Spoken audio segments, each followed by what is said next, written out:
주님의 평화와 은총이 오늘 현장과 영상으로 함께 예배하는 모든 분들 위해 가득히 뜨시기를 바랍니다.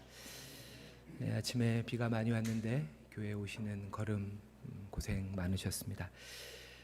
예배당에서 2층 사무실에서 아침에 설교를 준비하는데 밖에서 삭삭 소리가 이렇게 들리더라고요.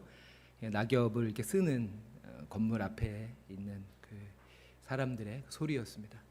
혹시라도 그 낙엽에 비가 내려서 누군가 넘어지지 않을까 해서 그 낙엽을 쓰는 마음이 참 착하고 또 선한 마음으로 다가왔습니다. 오늘 예배를 통해서 우리에게도 그런 주님의 선하심이 깃드는 그런 시간이 되기를 바랍니다. 우리 오랜만에 오늘 예배 함께 하는데요. 우리 좌우의 분들에게 함께 예배함이 기쁨입니다. 이렇게 한번 인사해 보도록 할까요? 함께 예배함이 기쁨입니다. 함께 예배함이 기쁨입니다. 이따 특강을 참여하시지 않을 분들도 계실 것 같아서 오늘 예배에는 우리 오늘 이따 특강을 진행해 주실 민경찬 편집장님이 저 뒤에 함께 주고 계십니다. 우리 박수로 한번 환영해 보도록 할까요?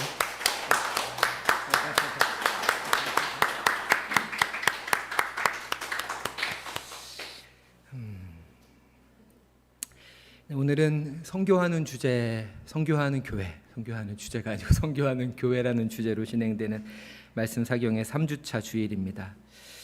우리는 앞선 두 번의 각기 다른 강사들의 설교를 통해서 선교의 두 핵심, 구심으로서의 선교와 원심으로서의 선교에 대해서 확인해 보았습니다. 캠브리지 대학의 그 신학대학을 우리가 리들리 홀이라고 부르는데요. 그 리들리 홀의 명예 교수인 리처드 보컴은 선교에 있어 그 원심적 이미지는 개인에게, 구심적 이미지는 공동체에게 사용된다면서 교회의 선교는 먼 곳의 타자들을 향해 나아가는 개인들도 필요하고 함께 하는 삶, 그 가운데 계시는 하나님의 임재를 분명히 드러내는 공동체도 필요하다라고 말하는데 지난 두 번의 설교가 이 문장 안에 잘 요약되는 것 같습니다. 선교, 다른 말로 전도는 무엇일까요? 어제 오전에도 제가 아내와 함께 그 불암산 산행을 하고 내려오는데 그 등산로 진출림로에서 모여서 전도를 하는 그 성도들의 모습이 눈에 띄었습니다. 한참 목이 마르던 참이었는데 시원한 생수를 나눠주시면서 전도를 하시기에 무척 반갑기도 했습니다. 물론 이것도 전도겠죠. 하지만 조금 더 깊은 의미에서의 선교를 여러분들과 오늘 말씀을 통해서 확인해 보고자 합니다. 우리 선교를 영어로는 미션이라고 합니다. 화면에 보시는 대로요.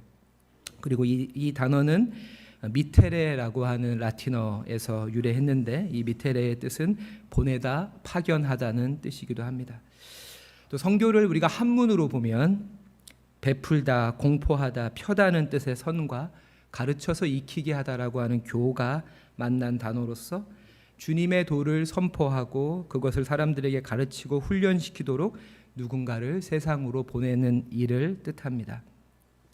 이러한 선교는 철저히 하나님의 본성, 즉 자기 자신을 타자에게 선물로 주시는 삼위 하나님의 존재와 활동에 뿌리박고 있습니다.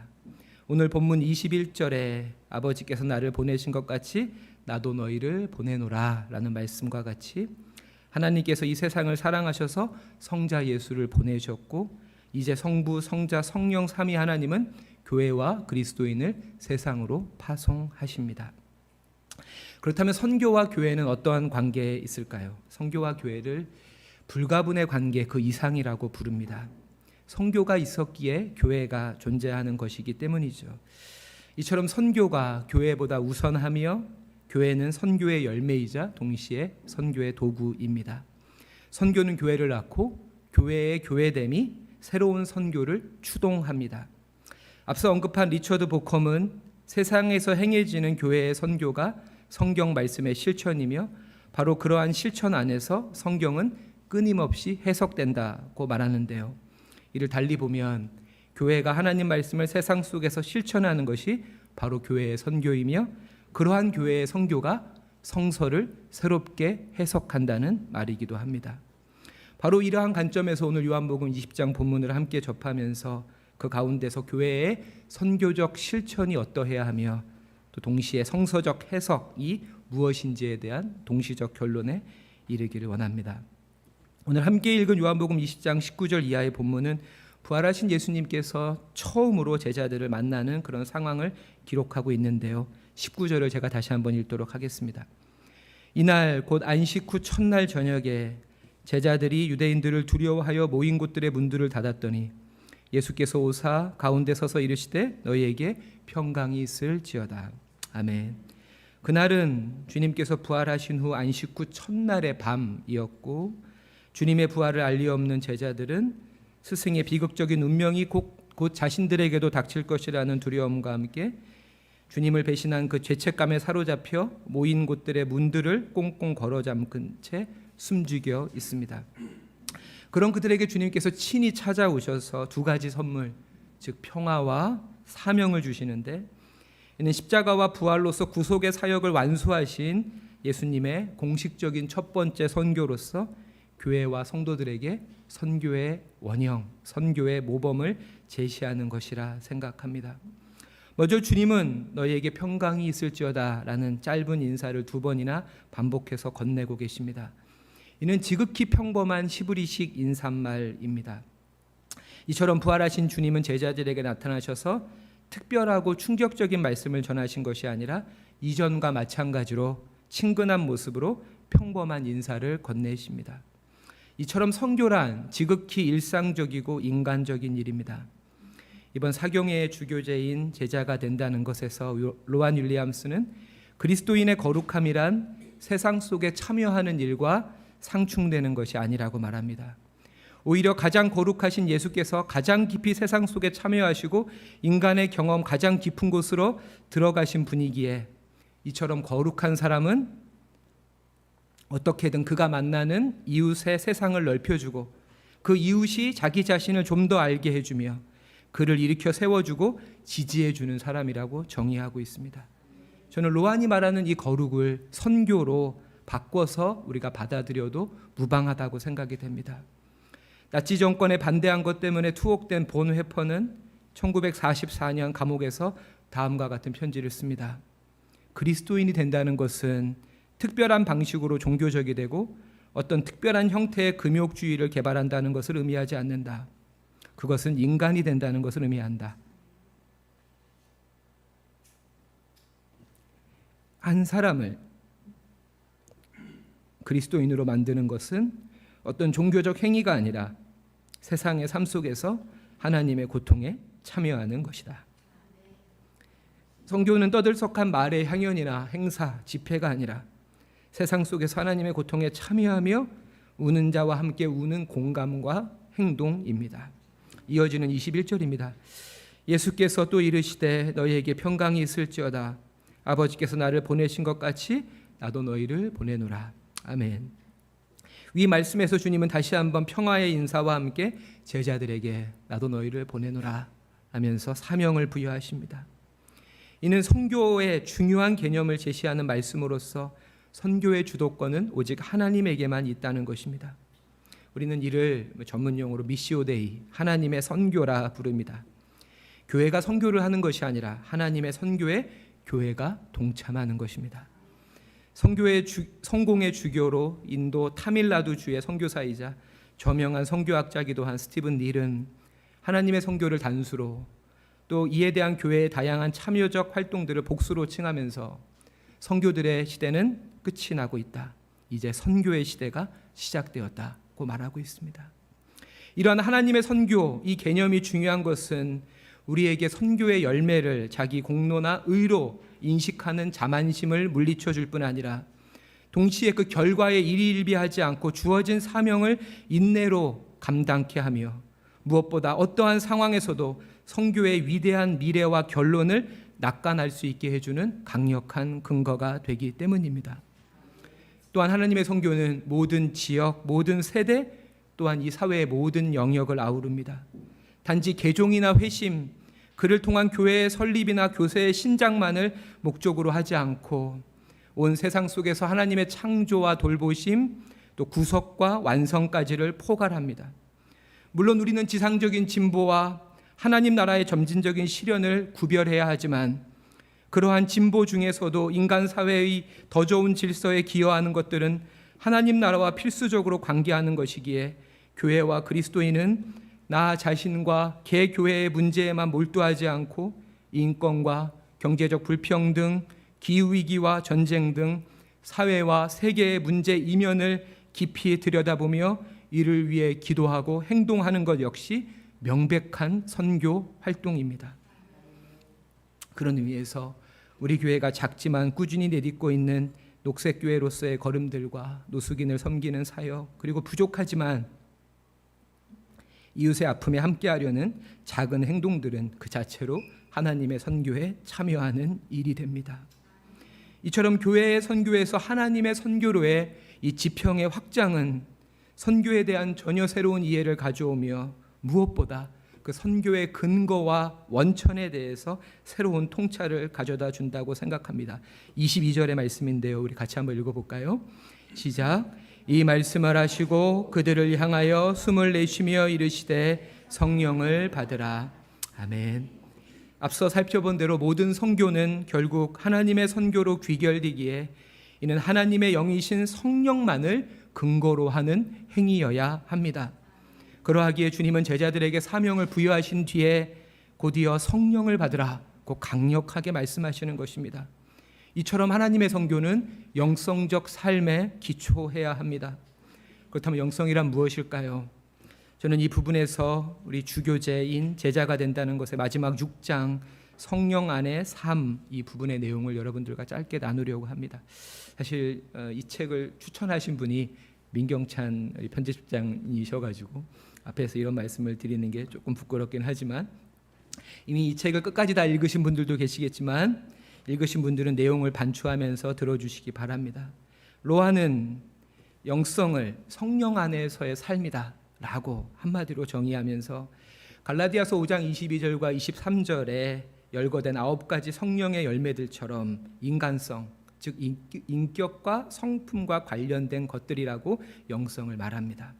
그러하기에 거룩과 마찬가지로 영성이라고 하는 것도 낯설고 특이한 일이나 이질적이고 흥분되는 일이 아니라 인간이 행하는 덕과 관계되는 것들입니다.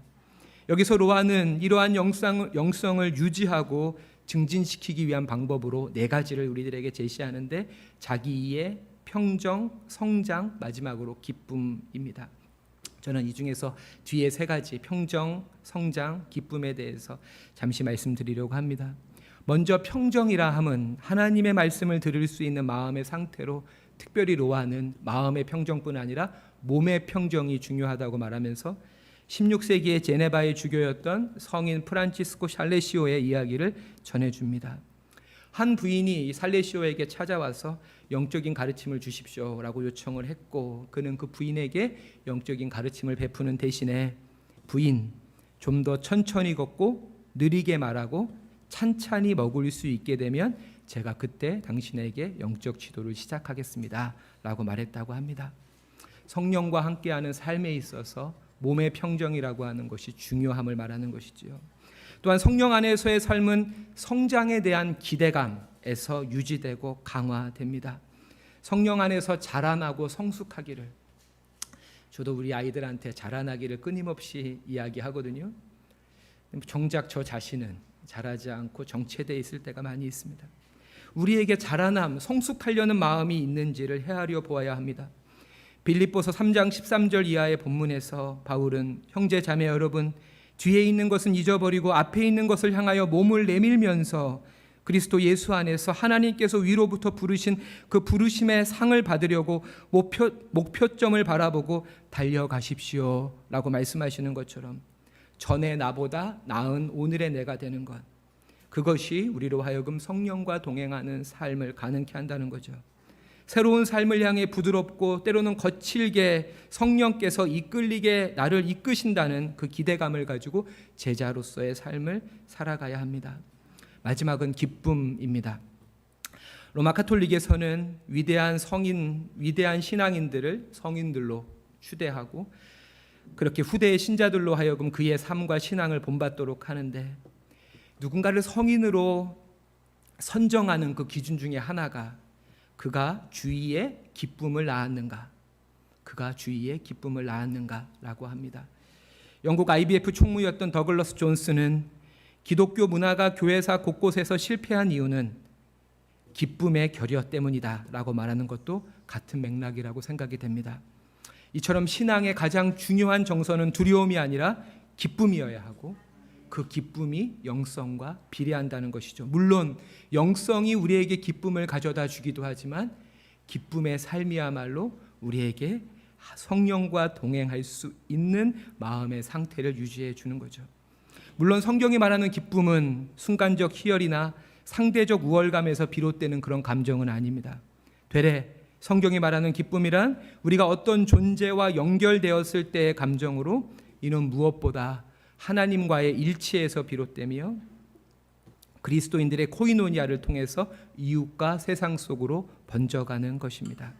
그리고 이와 같은 단절이 아닌 연결을 위해서 필요한 것이 바로 용서이죠. 우리 마지막으로 23절을 같이 한번 읽겠습니다. 시작.